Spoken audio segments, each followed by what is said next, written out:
जय श्री राम। आप सभी दर्शकों का हम हार्दिक स्वागत और हार्दिक अभिनंदन करते हैं। आज का जो हम वीडियो लेकर के आए हैं वो आए हैं सुंदरकांड के विषय में कि सुंदरकांड किस तरीके से होना चाहिए, सुंदरकांड के पाठ को सुनने से क्या होता है और सुंदरकांड की जो कथा है वो क्या है। तो आज इसी पर हम चर्चा करेंगे। तो शुरू करते हैं आज का वीडियो। तो सुंदरकांड का पाठ सुनने मात्र से ही आपके कई कष्ट दूर हो जाते हैं। और सुंदरकांड पाठ हम जब भी करें तो उसके लिए हमें मन, वचन और कर्म से शुद्ध होना चाहिए। हमें संकल्प लेना चाहिए कि आज हम सुंदरकांड करेंगे, तो उसके लिए शुद्धता का विशेष ध्यान रखें। स्नान करें, साफ सुथरे कपड़े पहने और हनुमान जी और भगवान श्री राम का ध्यान करते हुए हम सुंदरकांड पाठ करें। इस पाठ को या तो मंगलवार के दिन करें या शनिवार को करें, क्योंकि मंगलवार का दिन हनुमान जी का वार होता है और इस पाठ को करने के लिए मंगलवार का दिन सर्वोत्तम है। सुंदरकांड की जो कथा है कि सभी वानर सीता की खोज में अलग अलग दिशाओं को निकलते हैं, लेकिन हनुमान जी और अंगद, जामवंत जी और कई सेना में जो वानर होते हैं वो समुद्र तट तक पहुंचते हैं। वहां पर पहुंचने के बाद आपस में सोचते हैं कि ये 100 योजन का समुद्र कौन लांघ पाएगा। इतने में संपाति उनकी बातें सुन रहे होते हैं। फिर वो कहते हैं कि मैं दूर तक देखने में समर्थ हूँ, मैं तुम्हें बता सकता हूँ कि सीता माँ कहाँ पर बैठी हुई हैं। तो वो अपनी दूरदृष्टि से देखते हैं और बताते हैं कि सीता माँ लंका में है और अशोक वाटिका में है। अब सब चक्कर में पड़ जाते हैं। सब कहते हैं कि ये 100 योजन का समुद्र आखिर लांघेगा कौन। हनुमान जी तो अपनी शक्ति श्राप के कारण भूले हुए होते हैं। तो कोई कहता है मैं 50 योजन जा सकता हूँ, कोई कहता मैं 10 योजन जा सकता हूँ। ऐसे ऐसे करते करते लास्ट में जामवंत जी हनुमान जी के समक्ष आते हैं और कहते हैं तुम अपनी बल को याद करो। तुमने बचपन में सूर्य को निगल लिया था और तुम्हें तो अथाह शक्ति है तुम में। तुम 100 योजन तो क्या, तुम 1000 योजन समुद्र भी लांघ सकते हो। और हनुमान जी को उनकी शक्तियाँ याद दिलाते हैं और हनुमान जी को अपनी शक्ति याद आती है और हनुमान जी छर्र से उड़ते हैं और रास्ते में उनको मैनाक पर्वत मिलता है और भी चीज़ें मिलती हैं और वो उनका सामना करते हुए लंका पहुंच जाते हैं। और लंका में उनका सामना लंकनी से होता है। वो छोटा सा रूप धर के लंका के द्वार से अंदर को जाने की सोचते हैं, तो लंकनी उनको देख लेती है और कहती है रुक जा यहीं पर ही। और जैसे ही रोकती है वैसे ही हनुमान जी एक मुक्का उसके मुंह में मार देते हैं और वो अधमरी हो जाती है और खून ही खून की उल्टियां करने लगती है। तब लंकनी हाथ जोड़कर कहती है कि ब्रह्मा जी ने, जब मैंने ब्रह्मा जी से पूछा था कि मेरा समय लंका में कब तक का है, उन्होंने कहा था जब कोई वानर तुझे अधमरा कर देगा तब तू समझना अब लंका का समय बस इतना ही है, यहाँ पे तेरी सेवा इतनी ही है। तो हाथ जोड़ के कहती है कि प्रभु आप जाइए, मैंने आपको पहचान लिया है, आप जाइए। हनुमान जी छोटा सा रूप धर के उड़ते हैं, पूरा जायजा लेते हैं लंका का कि कैसा है क्या है। तो क्योंकि हनुमान जी तो बुद्धि भी में भी श्रेष्ठ हैं और बल में भी श्रेष्ठ हैं। वो रावण के कक्ष में जाते हैं, रावण सोया होता है गहरी निद्रा में, मंदोदरी सोई होती है गहरी निद्रा में। अब वो कहते हैं कि ये सीता माँ तो हो नहीं सकती। फिर आते हैं, एक तुलसी का वृक्ष लगा हुआ देखते हैं और वहाँ पर श्री राम के जो चक्र है, शंख है लगा हुआ द्वार पर देखते हैं। तो वो कहते हैं ये लंका में राम भक्त कौन है। तो वहाँ पर उतरते हैं, सुबह का समय होता है, तो करीब 3-4 बजे का समय होता है ब्रह्म मुहूर्त में। वो वहाँ पे उतरते हैं और उतरने के बाद विभीषण के द्वार पर कान लगाते हैं तो अंदर से राम राम राम की आवाज़ आती है। तो हनुमान जी तो वैसे ही राम नाम के प्रेमी हैं और हनुमान जी को रिझाने का बस एक ही तरीका है, वो है राम। तो जब राम नाम की आवाज़ कानों में पड़ती है तो वो कहते हैं कि इस जगह पर ये राम नाम बोलने वाला कौन है। विभीषण जी द्वार खोलते हैं, देखते ब्राह्मण वेश में हनुमान जी वहाँ पर खड़े हैं। अंदर बुलाते हैं और अंदर बुलाते हैं, लेकिन हनुमान जी अंदर नहीं जाते हैं। वो कहते हैं कि मैं तो सीता माँ की खोज में आया हूँ, मैं तो राम जी का एक दूत हूँ, मैं माता को एक संदेश देने के लिए आया हूँ, प्रभु का संदेश देने के लिए आया हूँ। क्या आप मेरी मदद कर सकते हैं, मुझे बता सकते हैं माता सीता कहाँ है। तो फिर विभीषण जी बताते हैं कि अशोक वाटिका में माता जी हैं।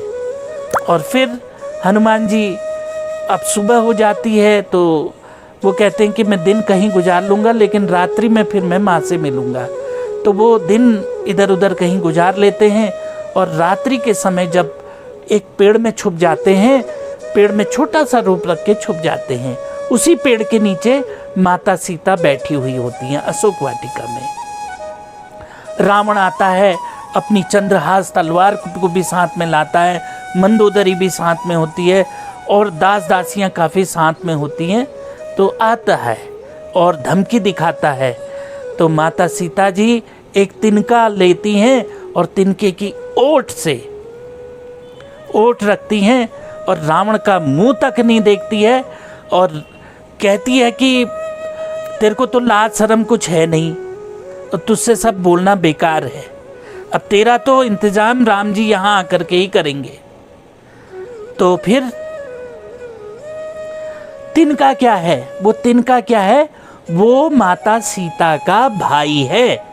क्योंकि माता सीता का जन्म कहाँ से हुआ है, धरती से हुआ है, और तिनका कहाँ पे होता है उत्पन्न, धरती पर उत्पन्न होता है।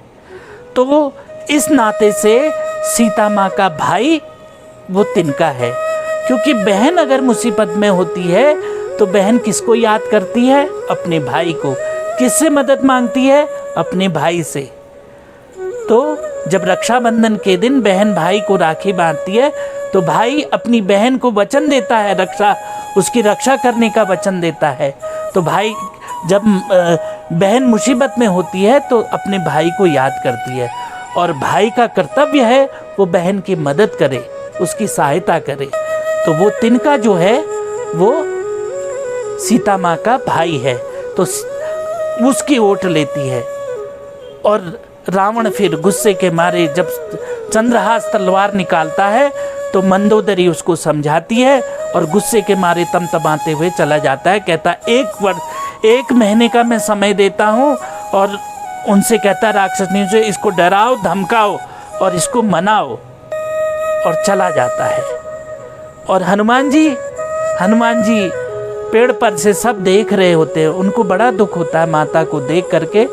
फिर वो अंगूठी नीचे डालते हैं, माता सीता उस अंगूठी को उठाती है और देखती है ये अंगूठी तो मैंने केवट को देने के लिए भगवान श्री राम को दी थी, ये अंगूठी माया से नहीं रची जा सकती है, जरूर इस अंगूठी को कोई यहाँ पे कैसे आई। अब पेड़ों से पूछती है, आकाश से पूछती है, लेकिन कोई जवाब नहीं मिलता। इतने में हनुमान जी छलांग लगा करके माँ को प्रणाम करते हैं। माँ चकित हो जाती कि ये वानर कौन है और कहाँ से आ गया। तब वो कहते हैं कि मैं रामदूत हूँ और ये अंगूठी मैं ही लाया हूँ। भगवान श्री राम ने मुझे अंगूठी देते वक्त कहा था कि सीता तुम्हें तब पहचानेगी जब तुम इस अंगूठी के विषय में बताओगे, और ये माता सीता ने राम जी को दी थी केवट को देने के लिए। ये जब प्रसंग को बताते हैं तो माता सीता को ढांढस बन जाता है कि ये राम भक्त ही हैं और राम जी का संदेश लेकर के मेरे पास आए हैं। फिर माता सीता को फिर शंका होती है, क्या तुम्हारी सेना में सब इतने ही छोटे वानर हैं? तो नहीं, वो कहते हैं कि मैं बहुत राम जी की कृपा से, क्योंकि हनुमान जी का एक जरूर है कि वो कभी अपने को आगे रख के नहीं चलते, वो राम जी को ही आगे रखते हैं। तो वो कहते हैं मैं भगवान श्री राम की कृपा से बहुत बड़ी देह धारण कर सकता हूँ और बहुत बड़ी देह रख करके माँ को अपने विशाल रूप के दर्शन कराते हैं। माँ देखती है और कहती नीचे आ जाओ, और वो नीचे आ जाते हैं। फिर हनुमान जी का तो भूख के भी क्या कहने, तो हनुमान जी को भूख लगी होती है, और भूख लगी होती है, फल देखते हैं और फल के लिए माँ से आज्ञा मांगते हैं, और अशोक वाटिका में सारे फल तोड़ करके खा जाते हैं और पेड़ों को उजाड़ देते हैं। अक्षय कुमार आता है, उनको रोकने की कोशिश करता, अक्षय कुमार को भी मार डालते हैं। रावण तमतमा करके कहता है कि मेघनाथ को भेजता है, मेघनाथ आता है, युद्ध होता है दोनों में, और हनुमान जी पर ब्रह्मास्त्र छोड़ देता है वो। तो ब्रह्मास्त्र ब्रह्मा जी का मान रखने के लिए हनुमान जी उसमें बदना स्वीकार करते हैं। दरबार में उनको पेश किया जाता है। वहाँ रावण को बहुत समझाते हैं, रावण की कुछ भी समझ में नहीं आता है। और फिर हनुमान जी की पूंछ में के बारे में कि इनके पूंछ में आग लगा दी जाए, और पूंछ में आग लगा दी जाती है। तो हनुमान जी पूरी लंका को जला करके माता सीता जी के पास आते हैं और कहते हैं माँ अब मुझे जाने की आज्ञा दीजिए, और जैसे राम जी ने आपके लिए यह अंगूठी चिन्ह के रूप में भेजी थी, तो आप भी कोई चिन्ह मेरे को दे दीजिए ताकि राम जी को विश्वास हो जाए कि मैं आपसे मिला था। तो माता सीता अपने जूड़े से पीछे से चूड़ामणि उतार करके हनुमान जी को देती है, और हनुमान जी से कहती हैं कि मेरे जो भी हाल चाल है आप उनको सुना देना। हनुमान जी चुटकी में उड़ते हैं और पहुंच जाते हैं समुद्र के किनारे। अब सारे वानर देख करके बड़े प्रसन्न होते कि हनुमान जी आ गए राम जी का कार्य करके, और फिर वो राम जी के पास जाते हैं। राम जी उनको गले से लगाते हैं और सीता माँ की कुशल पूछते हैं। तब हनुमान जी वो चूड़ामणि राम जी को देते हैं। तो सुंदरकांड का ये जो पाठ है, इसको सुनने का, इसको पढ़ने का, इसको गाने का बड़ा महत्व है। तो अपने घरों में आप लोग भी सुंदरकांड का पाठ कीजिए। सुंदरकांड पाठ जब भी करते हैं अपने बच्चों को बिठाइए, ताकि आपके बच्चों में भी अच्छे संस्कार जाएं और वो कुछ सीख सकें अपने धर्म ग्रंथों के बारे में, भगवान श्री राम के बारे में, हनुमान जी के बारे में, माता सीता के बारे में। आज हम पाश्चात्य संस्कृति की ओर जा रहे हैं। पाश्चात्य संस्कृति की ओर जा करके हम अपनी चीज़ों को भूलते जा रहे हैं। तो मेरा आप सभी से निवेदन है कि इस सुंदरकांड का पाठ अपने बच्चों से भी करवाइए और बच्चों को बताइए, इस सुंदरकांड के बारे में बताइए, तो उन बच्चों में अच्छे संस्कार आएंगे और राम जी की कृपा और हनुमान जी की कृपा आप लोगों को प्राप्त होगी। तो इन्हीं शब्दों के साथ मैं अपनी वार्ता यहीं समाप्त करता हूँ, और मैं भगवान से प्रार्थना करता हूँ कि आप सभी का कल्याण हो, आप सुखी रहें, निरोगी रहें, स्वस्थ रहें। जय श्री राम।